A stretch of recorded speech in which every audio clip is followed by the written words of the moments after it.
vient de sortir avec plusieurs collègues un article dans le journal Health Policy, une revue scientifique, un article qui s'appelle Nurse Practitioners, Canaries in the Mind of Primary Care Reform. Cet article propose l'idée que les IPS sont des professionnels bizarres, étranges, qui, de par leur rôle, de par leur formation, de par leur caractère hybride, à mi-chemin entre la médecine et les sciences infirmières, ont le potentiel de déranger, le terme anglais est disrupt, de déranger dans le bon sens, de provoquer une mutation d'un système de santé de soins primaires. L'idée du projet est apparue un peu par hasard. On était en train d'analyser simultanément des données de deux projets qui a priori n'étaient pas reliés. Le premier sur les forces, les faiblesses, les problèmes et les solutions auxquels le système de santé québécois est confronté. Le deuxième projet était centré sur le déploiement des IPS de première ligne au Québec avec une série d'études de cas.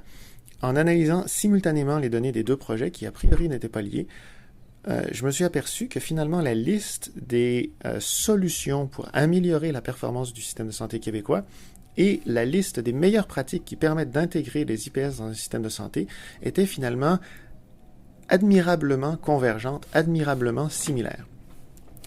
Cette convergence dans les données des deux projets a donné lieu à une hypothèse, une idée de départ qui était l'idée de dire: se pourrait-il que les IPS, de par leur étrange nature hybride, soient en fait en quelque sorte les canaris dans la mine de la réforme des systèmes de santé. La notion de canari dans la mine se réfère à des pratiques qui étaient du siècle passé. Dans les mines de charbon, il y avait un risque toujours présent d'un ce qu'on appelait un coup de grisou, l'accumulation de gaz explosifs dans la mine, et une simple étincelle, boum, tous les mineurs sont morts.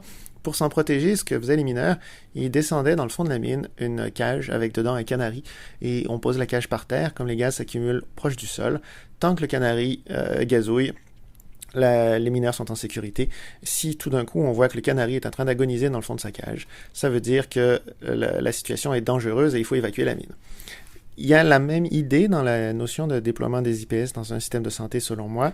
Un système de santé dans lequel on déploie à grande échelle des infirmières praticiennes de première ligne, qui les absorbent, qui les intègrent, qui leur fait une place et qui se repensent, c'est un système de santé dans lequel on a un canari en bonne santé. La situation est satisfaisante. À l'inverse, quand on est dans un système de santé et qu'on voit que le système n'est pas capable d'intégrer ces IPS, les cantonne dans des rôles subalternes et ne tirent pas profit de leur potentiel, on est dans un système de santé dans lequel on a un canari en train d'agoniser et il faut sérieusement se poser des questions. L'article débouche sur 3 possibilités pour le futur dans le cadre du système de santé.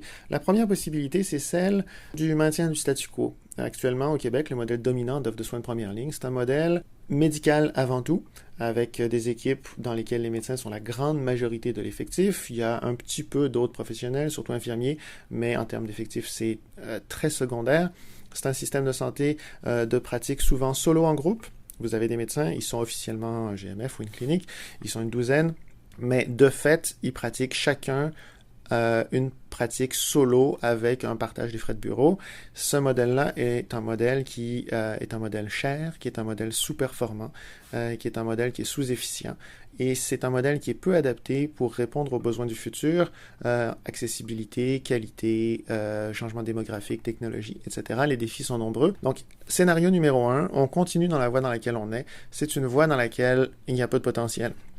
Scénario numéro 2, le système évolue vers une prise en charge où les IPS en particulier, mais d'autres professionnels aussi, vont peu à peu accaparer une portion significative de l'offre des soins. Mais ça va se faire dans un modèle en silo, un modèle qu'on appelle de segmentation du marché.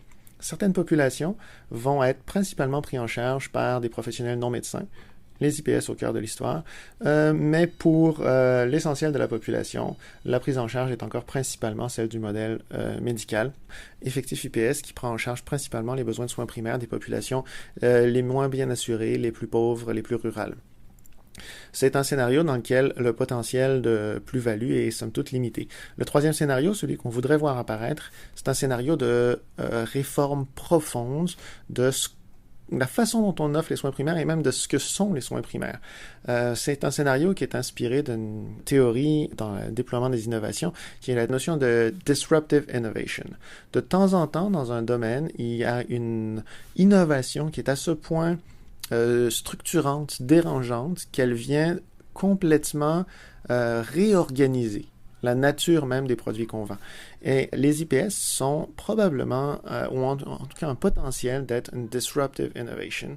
Est-ce que c'est possible que dans le futur, les IPS soient le catalyseur qui fasse en sorte qu'on arrive dans un troisième scénario, un scénario dans lequel les équipes de première ligne évoluent vers des équipes profondément interdisciplinaires, des équipes dans lesquelles les médecins sont des professionnels centraux, mais qui sont une minorité en termes d'effectifs. Des équipes dans lesquelles on a des infirmières praticiennes, on a des cliniciennes, on a des travailleurs sociaux, des pharmaciens, des psychologues, ergothérapeutes, nutritionnistes. Enfin, une équipe qui est profondément interdisciplinaire et qui travaille de façon très, très, très intégrée, dans laquelle chaque professionnel peut travailler au maximum de ce qu'il est capable de faire et avoir la contribution la plus optimale possible, étant donné sa spécialité, à la santé d'une population, et où ces professionnels prennent conjointement en compte la santé d'un groupe de patients. Ce scénario-là, c'est celui qu'on veut voir apparaître. C'est un scénario qui est d'autant plus plausible qu'un système de santé intègre un effectif important d'IPS.